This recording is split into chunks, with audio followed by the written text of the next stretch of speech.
ಯೇಸುವಿಗೆ ಸ್ತೋತ್ರ. ಇಂದು 10 ಜನವರಿ 2026. ಎಲ್ಲ ಪ್ರಿಯರಿಗೂ ವಾರಾಂತ್ಯದ ಶುಭಾಶಯಗಳು. ಜನವರಿ 8, 1956ರಲ್ಲಿ ಮಿಷನ್ ಏವಿಯೇಷನ್ ಫೆಲೋಶಿಪ್ನ ಪೈಲಟ್ ಆಗಿದ್ದ ನೇಟ್ ಸೈಂಟ್ ಮತ್ತು ಅಮೇರಿಕನ್ ಮಿಷನರಿಗಳಾಗಿದ್ದ Jim Elliot, Theophilus McCully, Peter Fleming ಮತ್ತು ರೋಜರ್ ಯುಡ್ರಿಯನ್ ಎಂಬ 5 ಮಿಷನರಿಗಳು ಯುಕೋಡರ್ನ ಹೌರಾನಿ ಬುಡಕಟ್ಟು ಜನಾಂಗಕ್ಕೆ ಸುವಾರ್ತೆಯನ್ನು ತಲುಪಿಸುವ ಪ್ರಯತ್ನವಾದ ಆಪರೇಷನ್ ಆಕಾ ಎಂಬ ಮಿಷನರಿ ದೌತ್ಯದಲ್ಲಿ ತಮ್ಮನ್ನು ತೊಡಗಿಸಿಕೊಂಡಾಗ ಹೌರಾನಿ ಬುಡಕಟ್ಟು ಜನಾಂಗದವರಿಂದ ಈಟಿಯಿಂದ ತಿವಿಸಿಕೊಂಡು ರಕ್ತಸಾಕ್ಷಿ ಮರಣವನ್ನು ಅನುಭವಿಸಿದರು. ಇವರು ರಕ್ತಸಾಕ್ಷಿ ಮರಣವನ್ನು ಅನುಭವಿಸುವಾಗ ಜಿಮ್ ಎಲಿಯಟ್ ರವರಿಗೆ ಕೇವಲ 28 ವರ್ಷ ಪ್ರಾಯ, ಥಿಯೋಫಿಲಸ್ ಮ್ಯಾಕ್ಕೆಲಿಯವರಿಗೆ 29 ವರ್ಷ ಪ್ರಾಯ, ಪೀಟರ್ ಫ್ಲೆಮಿಂಗ್ ರವರಿಗೆ 28 ವರ್ಷ ಪ್ರಾಯ, ರೋಜರ್ ಯುಡ್ರಿಜಿನ್ ರವರಿಗೆ 32 ವರ್ಷ ಪ್ರಾಯ, ಪೈಲಟ್ ಆಗಿದ್ದ ನೇಟ್ ಸೈಂಟ್ಗೆ 33 ವರ್ಷ ಪ್ರಾಯಗಳಾಗಿದ್ದವು.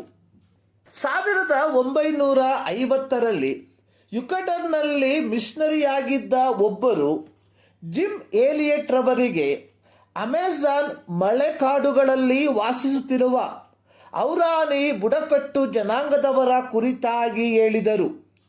ಇದನ್ನು ಕೇಳಿಸಿಕೊಂಡ ಜಿಮ್ ಎಲಿಯಟ್ ಈ ಜನಾಂಗದವರಿಗೆ ಸುವಾರ್ತೆಯನ್ನು ತಲುಪಿಸುವ ಕರೆಯುವಿಕೆ ತನ್ನ ಮೇಲೆ ಬಂದಿದೆ ಎಂದು ಗ್ರಹಿಸಿದರು.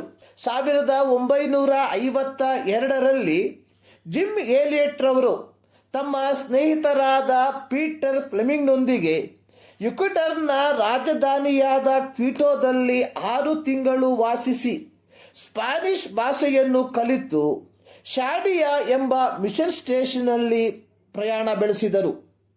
1955ರಲ್ಲಿ ಜಿಮ್ ಎಲಿಯಟ್ ತಂಡವು ಮಿಷನ್ ಏವಿಯೇಷನ್ ಫೆಲೋಶಿಪ್ನ ಸದಸ್ಯರಾಗಿದ್ದ ಪೈಲಟ್ ನೇಟ್ ಸೈಂಟ್ ರವರ ಸಹಾಯದಿಂದ ಅವರ ಪುಟ್ಟ ವಿಮಾನದಲ್ಲಿ ಹಾರಾಟ ಮಾಡಿ ಹೌರಾನಿ ಜನಾಂಗದವರೊಂದಿಗೆ ಉಡುಗೊರೆಗಳನ್ನು ವಿಮಾನದ ಮೂಲಕ ತಲುಪಿಸುವುದರ ಮೂಲಕ ಮೊದಲ ಸಂಪರ್ಕವನ್ನು ಸಾಧಿಸಿದರು.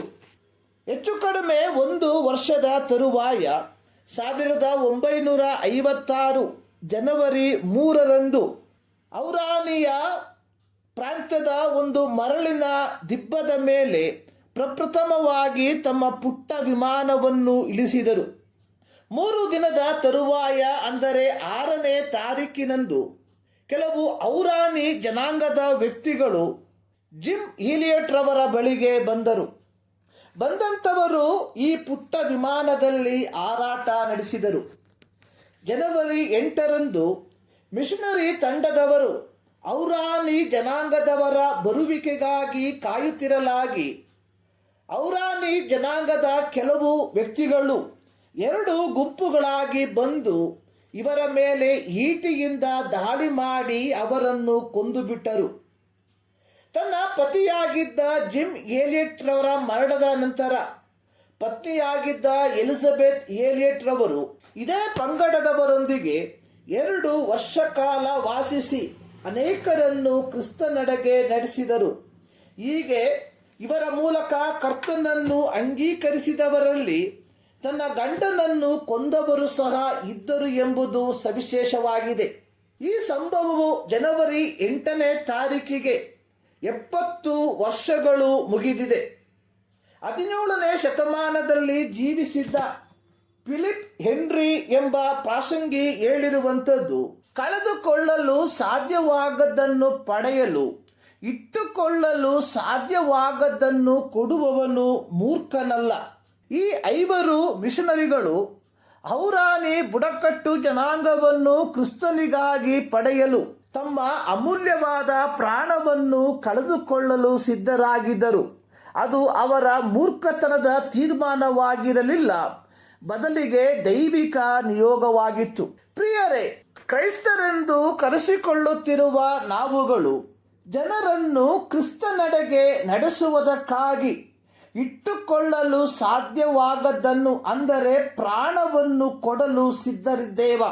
ಈ ಮುಂಜಾನೆಯಲ್ಲಿ ಸರ್ವಶಕ್ತನಾದ ದೇವರು ಈ ಒಂದು ಚಿಕ್ಕ ಅಧ್ಯಯನದ ಮೂಲಕ ನಿಮ್ಮನ್ನು ಆಶೀರ್ವದಿಸಲಿ.